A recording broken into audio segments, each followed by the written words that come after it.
Assalamualaikum warahmatullahi wabarakatuh. Selamat malam sanak-sanak yang ada di grup Baso Dokugo. Ambo akan memanjangkan mukadimah, mengucapkan jo selamat kepada sanak-sanak yang ada di dalam grup. Kini ambo melanjutkan cerita dari buku Tambo Alam Minangkabau. Ambo baca-baca berbagi jo sanak-sanak yang ada di grup Baso Dokugo. Petang kalau awak baca tentang kerajaan Indrapura. Kini lanjut ke sesi ketiga, yaitu sejarahnya tentang perjanjian Pelekat Panjang di Painan. Di situ disebutkan Pelekat Panjang.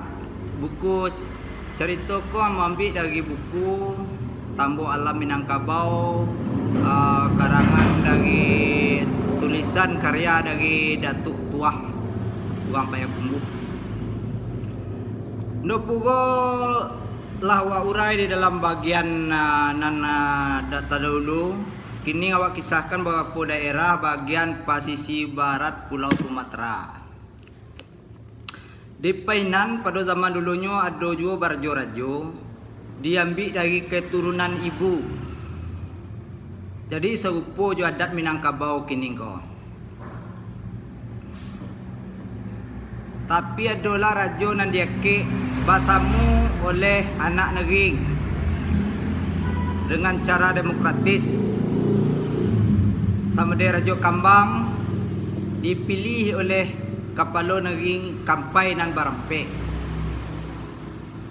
Di Ajing ada orang panai 3,000. Di situ disebutkan yaitu Sungai Tunu, Lakitan dan Ampiang Parak. Di Pelangai adalah orang Gedang di Melayu Empek Nini nan Laras nan Batigo. Di Penan dan Jojejing terdapat suku-suku sana, yaitu Melayu, Tigo Laras dan Kampai, dan masuk Melayu. Melayu Tengah, Melayu Siang, Melayu Durian, dan Melayu Kecil. Segalanya dikatakan Melayu Pek Mama. Jadi itu ceritanya dari sejarah yang masuk ke daerah Pelekat Panjang ko diceritakan oleh buku Tambo Alam Minangkabau. Ambo ingin berbagi jo sana ambo kini ko tentang sejarahnya. Kalau ada salahnya nanti mohon apa bisa awak sama koreksi. Sebab iko ambo bukan cerita ambo, sangat mau menjelekkannya. Iko ambo baca dari buku yang berdapatkan buku yang berjudul Tambo Alam Minangkabau. Dalam suku tiga lanjut sana ya. Dalam suku tiga laras, yaitu Sikumbang, Jambak, Caniago dinamakan tiga laras Sikumbang dan tiga laras Caniago. Yang termasuk suku Panai ialah Panai Lundang, Panai Tanjung, Panai Tengah. Segalanya ko dinamakan Panai 3,000. Yang masuk bilangan suku Kampai yaitu Kampai Tengah, Kampai Nyiur Gadiang, Kampai Bendang, Kampai Ayange. Segalanya ko dinamakan Kampai Nampek Kampuang. Rajo Indrapura dan sekaligus menjadi wakil yang dipertuankan Pagaruyung banamu Muhammad Shah. Ialah rajo yang terakhir dari kerajaan Indrapura. Jadi raja yang terakhir dalam buku ko disebutkan yaitunya Rajo Muhammad Shah namanya. Jadi kita lanjut. Dari negeri Painan dinamakan Tuanku Bandaro Bagindo Rajo, Mangkubumi dan Sultan. Segalanya ialah keturunan Pagaruyung juga. POC dan sepak terjangnya mulai Belanda masuk. Susunan dan kekuasaan raja-raja di Minangkabau dengan segala daerah taklukannya menjadi berubah setelah kedatangan Belanda. Kita sudah mengetahui juga dari sejarah bahasanya kedatangan Belanda ko bukanlah sekedar gubernormen atau pemerintahan Belanda ko, melainkan hanya sebagai sebuah kosing kosing dagang jonya yang lepeh dengan suge kuasa penuh oleh Raja Belanda ke Indonesia. Dilepeh dengan suge kekuasaan penuh oleh kerajaannya. Namun perkongsian dagang Belanda ko yaitu Verenigde Oost-Indische Company (VOC). Ambo gak payah menyebut kalau bahasa Inggris kau gak bekuk lidah ambo. Bangsa yang kita menyebutkan dengan company awak nyebutnya kalau sama awak kau. Walaupun VOC nya merupakan sebagai sebuah kongsi perdagangan, tapi kongsi ko juga membentuk sebuah pasukan mengawal kepa-kepa konya tadi. Ini dalam berdagang. Ini tak sekedar berdagang je dah. Ini bawa lah pasukan.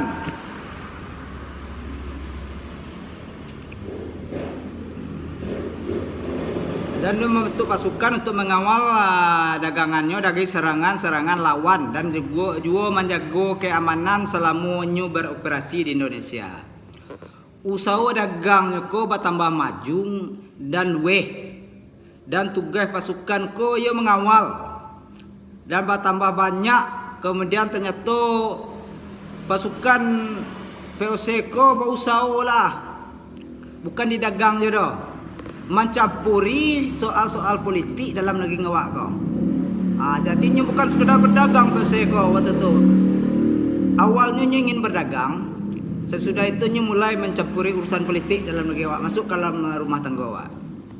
Itu yang dijelaskan dalam buku ko sana. Jadi sekali lagi ambo tekankan jo sanak-sanak ambo yang disiko, iko cerita yang ambo baca bukan cerita ambo dapatkan dari buku yang ambo baca di live ko. Baik pun di YouTube, iko yang ambo jelaskan berdasarkan dengan buku. Kalau ambo dengan cerita dak ada yang terkena ambo, masalahnya kurang jauh merekamnya ambo, masalahnya banyak sejarah tu. Nanti salah ambo takut. Kalau iko seandainya ada kesalahan, ambo bisa menjawab menghadirkan dengan buku. Itu. Jadi kita lanjut sana. Ada sejenis senjata yang ampuh untuk menundukkan kerajaan-kerajaan yang tegak di Indonesia kok bagi Belanda. Namun senjatanya tu Defeat et Impera, atau dalam bahasa awak dapat dinamakan politik adu domba. Dia adu awak semua awak. Atu awak ya. Tung politik Belanda kira. Kacau awak jebol mata atu awak biar awak atu aja. Kira tung kiranya. Kira asal politik adu domba ko dari Belanda, kan Belanda bawa ke Indonesia. Jadi awak lah nunggu adalah. Jadi kita lanjut. Kita diadu sama awak. Mana yang kuat walau salah pendiriannya ditolong, diasuh hingga ini menerjang lawannya menjadi lumpuh. Kemudian Belanda ko minta upah, ikut memerintah dan berkuasanya, sehingga pepatah adat Minangkabau mengatakan sebagai Belanda minta tanah. Kalau bahasa awak sama je Belanda minta tanah. Dia gisa jekanya minta saito, dia gisa stanya minta sedepo. Jadi ada orang awak nyebut akan semua je Belanda minta tanah aja. Nopangnya kalau di tanah pengging. Pengging tu maluehnya. Habislah galau lahan tu deh. Tu politik Belanda. Seperti politiknya di Minangkabau, mengapi-apikan perlawanan kaum Padri dengan kaum adat. Kenalah terjajah rasanya mulai melawan kaum Padri dengan kaum adat karena kaum Padri kuat dan mempunyai prajurit. Kaum Padri lah mempunyai prajurit. Tu keceknya membela kaum adat. Padri dihantamnya kaum adat diinjak-injak di Belanda. Nya menang sorang. Akhirnya raja diasingkan dan pahlawan Padri dibuang. Pahlawan Padri ko dibuang di suatu daerah Minangkabau yang berada di bawah kekuasaannya. Dan perbuatannya di daerah-daerah Medetujuo, perbuatannya di daerah-daerah lain di Indonesia. Kita lah membaca pemuda cepu tangan Belanda di Jambi. Ada dalam buku ko dijelaskan galonya di Jambi, Sungai Penuh, Kerinci sampai Kariau, sampai suku Talang Mama, dalam ko diceritakan galonya sana. Jadi sebagian nambo bacakan step by step dikit-dikit, bertahap mau baca. Setelah campur tangan Belanda ko di Jambi, raja yang resmi di Jambi itu diusir. pamannya dia kek menjadi raja. Mama dia kek menjadi raja. Lalu ada budak kecil, kapan perlu dia pergi pakat di Belanda kau. Asal negeri itu dapatnya memerintah. Itulah sistem Belanda. Di pesisir barat Sumatera, Basuasu mulai dijarah dan diduduki Belanda. Bila sana, kita lanjut. Sesudah Belanda dimulai berkuasa, segala kepala-kepala daerah di pesisir dan di pedalaman dipecat pakat dan kekuasaannya. Dia lagi pakat tinggi tapi tak punya kekuasaan dia dah. Pakat adalah nak dapat nyandanya, kekuasaan tak ada, pengaruh tak ada. Dan tokoh-tokoh nak bekerja ialah orang yang dipengaruhinya dan pandai ambil muka, manjilik kepada Belanda. Kini ada pakat regen, demang, asisten, demang, kontelir, asisten residen dan lain-lainnya. Kekuasaan pengulung dalam kaumnya tetap sebagaimana biasa, tapi hasilnya kini untuk pemerintah Belanda. Dia kerja terus lawak, tapi hasilnya itu Belanda. Itu sistemnya zaman Belanda di Padang. Waktu POC masuk ke Padang menjadi orang Gedang di Padang adalah 8 orang yang menjadi orang Gedang waktu POC masuk ke Padang. Diterangkan di buku ko yang pertama Datuk Bandaro Maharajo Besar, Maharajo Gedang besar Rasko. Datuk Sangguno Dirajo nomor 2. Nomor 3 Rajo Gunung Padang. Nomor P Datuk Rajo Hilir. Dan kelima Datuk Rajo Indo Bumi. Yang ketujuh Datuk Panduko Magek dan Datuk Rajo di Padang. Itulah datuk-datuk yang berkuasa waktu zaman POC itu. Tanggal 18 September 1967, Datuk Rangkayo Kecil ditangkap oleh POC menjadi panglima. Diangkat. Dia Datuk kau menjadi panglima di POC. Lalu pengulungan ditambah pe orang ko, Datuk Temanggung, Datuk Rangkayo Gedang, Datuk Indo Jati dan Datuk Indo Ganti. Salah. Dan pe Datuk Sultan Besar. Semenjak itu dia pengulu-pengulu menjadi 12. Jadi 12 pengulunya. Ditambah dengan seorang panglima. Dan Belanda menggelari orang-orang ko dengan gelaran amat memereng, koning. Dia gelar koning. Itu dalam bahasa Belanda artinya raja. Kalau koning ko raja itu asana. Jadi karena asalnya dari Kubung di Solo, maka adat-adat negeri ko pulolah nak mengatur orang ko untuk nyusun sel-sel pemerintahan di daerah Kubung di Kubung 13 nama. Pada masa itu POC mendirikan benteng dijadikan sebagai markas gedang ketentaraan ialah di Pulau Ciku. Waktunya mulai masuk ke pesisir. Di muka negeri Painan. Di pulau kecil itu Belanda menyusun siasat dan mengkonsolidasi tenteranya. Dari pulau itulah menjangkau tangannya untuk menjajah sepanjang pesisir barat Pulau Sumatera. Pulau Ciku ko berapa jam pelayaran dengan kapal dari Painan. Dari pantai Painan dengan membeloki sebuah tanjung kecil yang bernama kereta. Mungkin yang Pulau Kereta nama itu. Dan ombaknya gedang. Kita sampai ke selat kecil ko yang membatas Pulau Ciku dengan daratan Pulau Sumatera. Di sini masih terdapat bekas-bekas puing benteng-benteng kebangsaan Belanda jo Portugis. Ada kuburan di sini tu sana disebut di siko. Kuburan nyonya Eropah berkebangsaan Perancis. Pasti ada di Pulau Ciku tu masih ada kuburan orang orang Eropah di sini berkebangsaan Perancis, orang Perancis. Jadi sana kita lanjutkan. Pengaruh dan tekanan Belanda ku mulai tagaso. Ketikanya dak ngakui dia ada gelaran-gelaran datuk ko di Padang.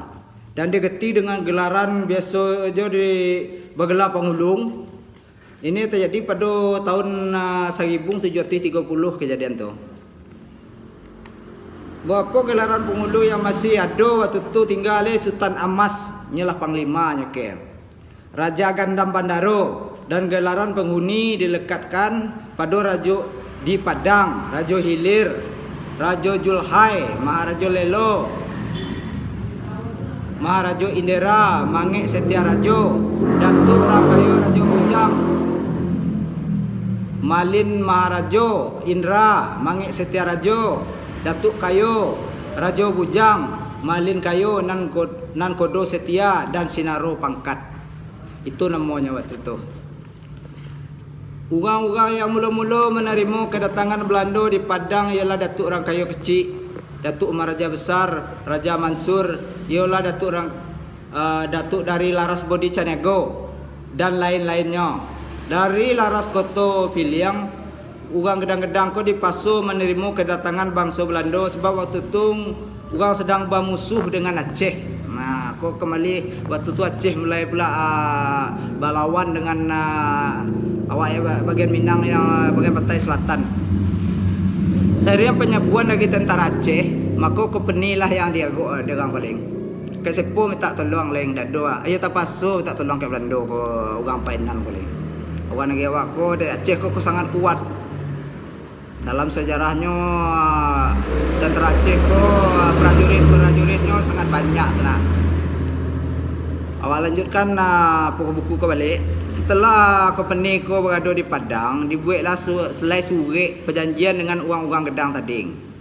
Dengan darat 13 kota, iaitu Datuk Benaru Panjang asal Solo, Datuk Raja Nan Gadang asal Selayu, Datuk Mangkudun, Malin Sultan dari Gawang Solo, Katip orang Penyalayan dan Datuk Panglima Sati orang Kuguak. Orang-orang kolah yang dijadikan kapalo oleh orang Minang untuk bekerja jo company mengusir ke Aceh. Di orang ko yang mewakili jadi pemimpin negeri rakyat orang Minang ko tadi untuk memerangi laskar-laskar Aceh ko tadi. Kita ceritakan sedikit katanya di siko tentang situasi di tempat lain yang berhubungan dengan uraian yang diteteh tadi. Aditya Warman memerintah antara tahun 1347 sampai tahun 1375. Sebelum Minangkabau mengenal askar peperangan, dan karena Aditya Warman ko ugang peperang, nyu melatih dan membentuk pasukan ketentaraan. Dengan tentaranya itulah nyu memperluas kekuasaannya di Minangkabau sampai sekitar wilayah tanah Samananjuang yang dengan berdirinya Negeri Sembilan sampai ke Negeri Sembilan jajahan Aditya Warman waktu itu. Seperti yang sudah kita uraikan juga katanya di siko, Raja Minang ko terakhir ialah Sultan Alif. Wafat beliau ko dah ada lah pengerti dia kekuasaan ko. Jadi terpecah-pecah jadinya. Sejak Sultan Alif ko meninggal, jadi pengerti dah ada, jadi mula terpecah-pecah lah jadinya. Kekuasaan menjadi terbagi 3. Sungai Tarap, Sarwaso dan Pagaruyuang. Ketika tungkula lah lahir Raja nan 3 selo. Pemerintahan Sultan Alif agak lemah. Sebab tentera yang disusun pada masa Aditya Warman tung dak diterui ke daerah-daerah pesisir dah. Mulai melepaskan diri. Sorang demi sorang. Cie-cie daerah pesisir ko lah mulai melepaskan diri Pagaruyuang ko. Orang Aceh mulai berkuasa di negeri-negeri sepanjang pesisir. Aceh sesudah masuknya Islam mempunyai tentara yang kuat. Rakyat pesisir malahan mengakui domisili Aceh dalam melakukan politik kecilnya di siko. Aceh dibantu oleh orang Barus dengan taktik kampanye, sehingga terkenallah ibaratnya tipu Aceh Gurindam Barus. Mungkin sana ada nengah, kalau tipu Aceh Gurindam Barus, mungkin ini nengah apa? Di buku ke lampu nengahnya. Mungkin ada sana nanti kalau yang apa menjelekkan nanti kan di komen mungkin bisa nanti kan itu. Jadi yang mula lanjut sana. Pada permulaan abad ke-17, ke-16, Raja Pedir atau Raja Aceh Pidi masurnya sekali sehingga Raja Aceh ko talu kenyo kalau. Tetapi Sultan Ibrahim Raja Aceh dalam tahun 1520 dapat mengalahkan Pidi. Sehingga semenjak itu kerajaan Aceh makin lama makin gedang. Puncak kegemilangannya pada masa pemerintahan Sultan Iskandar Muda tahun 1605. 1636 Pulau Sumatera sebelah barat sampai ke Indrapura kecilnya risiko berada di bawah pengaruh dan kekuasaannya. Jadi pada tahun 1605 sampai 1636 tu Pulau Sumatera ko sebelah barat bagian barat sampai ke Nupugo ko berada di bawah pengaruh dan kekuasaannya. Di sebelah timur Siak bahkan sampai ke Johor mulai mengadu. Siak didudukinya selama 35 tahun. Itu yang Siak Seri Indrapura atau yang di Riau. Kemudian pada abad ke-17 Aceh diperintah Dek Raja Batino sampai pek kaling bertugut-tugut pek periode Raja Tino ko memimpin Aceh. Karena seorang ratu ko dak sebagai raja laki-laki dah maka kekuasaan Aceh agak lemah dikit. Sehingga kekuasaannya berkurang. Nyo Dek Batino dak semua jo raja dah, laknya ratu deh. Negeri-negeri yang di pantai dak timur menjadi kerajaan sendiri-sendiri lah pecah-pecah pula yang model Serdang, Delhi, Siak, Indragiri dan lain-lainnya mulai pecah. Mulai terpecahnya waktu kerajaan Aceh ko empat periode itu ratu, dak raja yang memimpin. Mulai terpecah. Ya patut diketahui Pulau Sumatera hanya Palembang yang ada mempunyai ketentaraan pada masa itu. Sesudah Edith Warman. Kemurahan dan kemakmuran dan keamanan cukup baik dengan adanya kerjasama yang baik antara pemimpin dan masyarakat. Rakyat patuh dan mentaati perintah atasannya. Apa-apa kewajiban dipenuhi dengan adat. Belanda berbenteng besi, Melayu berbenteng adat. Itu pula apanya pepatahnya. Belanda berbenteng besi, Melayu berbenteng adat. Kena adanya yang kokoh tu maka orang ko tak perlu memakai tentera dan polising dia dah. Petugas keamanan dalam negeri hanya di Dubalang. Dituliskan siko Dubalang yang bertugas menyebut-nyebut orang yang kena perkara. Jadi adanya pakai tentera dah. Dan dibawa ke sidang pengadilan tak pula pakai raja. Kalau dibawa tak pula menjadi keberatan bagi kepala adat kan itu. Jadi sana sangat panjang cerita ko. Awak lanjutkan sedikit lagi. Sesudah wafatnya Sultan Alif pemerintahan Minangkabau bertambah lemah dan pesisir barat apa yang tak mempunyai kekuasaan lagi. Tapi pun masuk pesisir karena bentrokan dengan Aceh dan kemudian dengan kedatangan Belanda dak pula dapat banyak dah. Sehingga akhirnya dibuatlah perjanjian antara para pemimpin company Belanda iko yang terkenal dalam sejarah dinamakan Pelekat Panjang. Perjanjian ko dibuat dalam bahasa Belanda dan bahasa Melayu yang masing-masing pihak memegang selai seorang. Jadi waktulah terbitnya namanya Pelekat Panjang itu. Di situ diceritakan terjadi perjadi kacau terus, bagundiang lah tokoh-tokoh yang apa tadi untuk berdamai. Dinamakan perjanjian itu Pelekat Panjang. Isi dari Pelekat Panjang ko bunyinya yang terkena yang pertama supaya tuan-tuan jangan lagi mengadakan perperangan dinamai perang batu, perang bedil dan perang dendam kesumat yang dahulu kerap kali tuan-tuan adakan. Itu bunyinya dalam bahasa Indonesia jadi besko. Cuma ambo cuba masuk maco pakai bahasa Nupuro memang agak sulit ambo ya sana. Sebenarnya tagnya bahasa Indonesia di siko. Karena awak dituntut, awak dalam grup bahasa Nupuro awak harus berbahasa Nupuro supaya awak bisa melestarikan bahasa Nupuro. Ko ambo ingin tahu juga awak ko Nupuro ko kan daerah masuk wilayah teritorial Indonesia. Masuk tak dalam daftar bahasa Nupuro ko dalam bahasa daerah di Indonesia ko? Ambo ingin tahu itu nanti akan gali. Makanya ambo sangat tertarik ingin mengekspos bahasa Nupuro ko baik di YouTube, di Facebook yang sebisa ambo lah akan sesuai dengan kemampuan kami. Jadi awak lanjut dengan perjanjian pelekat panjang ko tadi sana.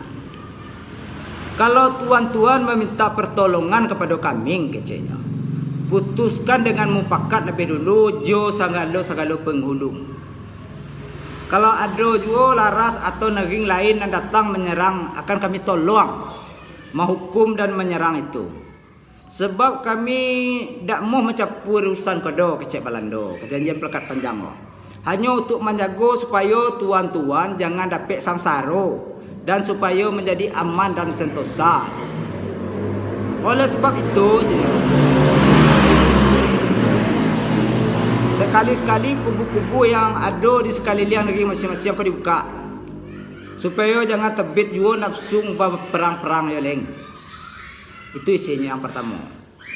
Jadi yang kedua, residen atau pegawai company dan lain tidak boleh mengacam mencampuri urusan adat, urusan dalam negeri adat. Juga tidak boleh mencampuri kekuasaan kepala daerah, pengulung memilih dan mengakik kepala daerah. Kalau tak boleh nyestol dah. Tak boleh dilibatkan ikut campur dalam pemerintahan daerah dah. Itu perjanjiannya pelekat panjang tu. Dan ketiga, wak sikit yo disko sangat banyak penjelasannya, mungkin ingat waktu sana. Iko jelaskan yang nombor 3 2 ko tunggu panjang ada apa. Jambo lanjutkan nombor 3. Kepala pengulu dia kek menjadi wakil. Pengulu ko dia kek menjadi wakil kami akan mendapat gaji kecek company lah. Jadi kepala ko tadi pemimpin yang di Kepong ko dia akan jadi wakil company supaya nya dapat gaji pula keceknya. Yang kepek karena kami memelihara tuan-tuan dari serangan musuh, maka komisaris jenderal meminta supaya tuan-tuan membantu kami pula uang-uang bahasa jatuh keceknya. Dalam peperangan yang akan kami lakukan, maksudnya kami tidak perlu membuat tentera nak gedang ledo yang banyak mengeluarkan ongkos keceknya. Itu yang kepek. Sangat panjang juga penjelasannya siko rinciannya. Jadi ambo baca inti-intinya saja di siko sana. Kalimu company tidak akan memungut cukai atau iuran dari tuan-tuan keceknya. Tapi company meminta supaya tanaman kopi lado kecil dibuat supaya mendatangkan keuntungan pada tuan-tuan. Disuruh awak baladang dalam perjanjian kalimu ada pelekat panjang kau tadi. Suruh awak nanam kopi, nanam lado kecil, supaya mendatangkan keuntungan untuk orang Kapuang kecilnya. Kan itu kedoknya. Itu yang kalimu sangat panjang juga di siko diinisikan. Itu yang pokok-pokok mau baca. Kalau diperhatikan di alinea pelekat panjangku sangatlah mulia, acak isi. Tapi di baliknya tersembunyi perangkap dan jebakan. Akhirnya seluruh Minangkabau ko masuk ke dalam perangkap. Dalam perangkap tu tidak bisa lebih lagi dah. Gara perjanjian pelekat panjang ko tadi. Jadi untuk menganalisa sekedarnya di siko ada lah pek poin. Mbak baca kan iko mungkin tinggal dikit lah ya apa. Belanda ko menerangkan rakyat selalu mengadukan perang batu, perang bedi, perang dendam kesuman. Padahal mungkin iko hanya terjadi di zaman dundung, bukan di masa adat. Sebelum adanya adat mungkin terjadi perang batu, perang bedi, pokoknya kerusuhan-kerusuhan lah. Jadi yang kedua keceknya company tidak akan mencampuri perkara dalam negeri. Tapi kenyataannya Undang-Undang 20 sebagai undang-undang yang turun-temurun oleh company. Nomor 3, dimintanya ketika ada peperangan orang-orang bersenjata tidaklah dengan tujuan adu domba. Rakyat-rakyat, adanya maksudnya tujuannya adu domba ada keceknya risiko. Jadi yang KP katanya company tidak akan memungut cukai, tapi akhirnya memang tidak ada cukai yang didatangkan ballasting namanya. Sehingga ballasting itu menyebabkan terjadinya pemberontakan melawan Belanda di mana-mana. Jadi pemberontakan Belanda kok terjadi karena ballasting. Yo pendeknya setiap perjanjian yang dibuat oleh company ko dengan rakyat hanya keuntungan inyo aja hanya, untungan uang telah. Sesudah tahun 1945, Basuasu akhirnya usaha dagang yang menjadi usaha penjajah. Dengan dagang yang menjajah. Dalam perjanjian itu dia rempet-rempet juga tentang perjanjian company dengan penghulung di Padang dari darat 13 kota bahwa apabila pembangunan Panglimu atau bandara harus sepakat dengan 1 Solok, 2 Selayo, 3 Padang pek company. Itu naskah tu disalin. Kalau Panglimu kota pilih yang harus bandara di Bodi Caniago, dia begitu pula sebaliknya. Kalau menaikkan Panglimu atau bandara pakai adat Solok Selayo, itu merupakan kesepakatan di bawah jauh JAO untuk memutuskan pemilihan atau pepatahnya terkembang payung terkecut payung di bawah jauh. Yang dinamakan jauh itu ialah sebatang kayu gedang. Penjelasan untuk jauh kau tadi sana supaya ada penjelasannya apa jauh. Awak dah tahu ada kantong. Sebab tu awak kau dah kan sebut jauh kau dah. Jauh itu adalah sebatang kayu gedang dan terdapat di perbatasan Solok dan Selayo dan sudah hidup berkatui-katui tahun namanya. Menurut cerita kayu ko dah ada duanya di Pulau Sumatera sebatang tu nya. Iko bahkan seluruh Indonesia lah dengar dijadikan di siko. Konon menurut kisahnya batang kayu ko ditanam di Datuk Pepatih nan Sabatang. Di sekolah dulunya Datuk Pepatih nan Sabatang membagi-bagi kebesaran dalam negeri Solok Selayo serta kemupakatan di bawah batang kayu ko diadakan. Konon kebanyo Datuk Pepatih nan Sabatang ko dimakamkan di kubur dekat pohon batang jauh ko tadi. Sina kuburannya rupanya. Datuk Pepatih nan Sabatang. Itu dalam sejarah cerita kerajaan Indrapura tu ada sangat dijelaskan masalah Datuk Pepatih nan Sabatang ko sana. Sampai hingga beliau dah palemu masih dipunokan batang kayung ko untuk madokan rapek. Di bawah batang kayung ko kan rapek setelahnya meninggal. Memutuskan sesuatu masalah yang penting.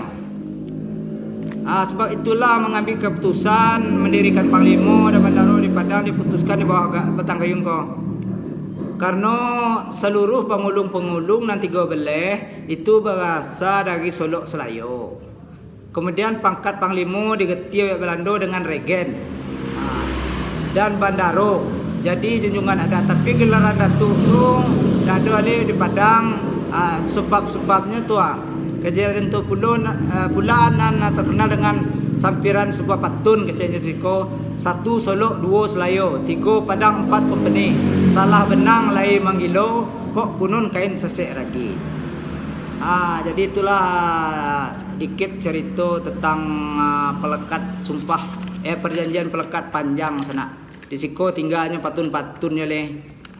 Jadi untuk kelanjutannya nanti sesi yang KP-nya nanti awak baca sejarahnya dalam Tambo Alam Minangkabau ko Padang diduduki company. Tahun berapa Belanda masuk ke Padang, pemuda sepak terjangnya ke Padang, pemuda jangkauannya ke daerah lain. Jadi kita lanjutkan dengan apanya yang berikutnya nanti waktu hari yang berikut sana. Jadi sana itulah sekedar ambo berbagi sejarah dikit, walaupun dikit-dikit sebabnya di bukuku tidak banyak dah. Singkat-singkatnya diceritakan keseluruhannya wilayah Minangkabau sampai ke Negeri Sembilan, sampai ke Malaysia. Rupanya Negeri Sembilan di Malaysia tu sana yo ada keterkaitan jo Sumatera Barat. Umumnya Jangan Pugo pun khususnya ada juga. Bahasanya kekuasaan kerajaan Minang dulu sangat luas. Jadi sampai di siku sana kalau ada salah mengucapkan maklumlah. Yang ambo terjemahkan dari bahasa Indonesia ke bahasa awak. kadang dalam acu ambo bisa sesek bagai, kadang tak burung malum lawa langsung analisanya, ambo mohon maaf. Jadi ambo tutup dengan apa ko tadi, dengan perjanjian pelekat panjang ko tadi yang sesi ketiganya di YouTube. Wabillahi taufik wal hidayah. Wassalamualaikum warahmatullahi wabarakatuh.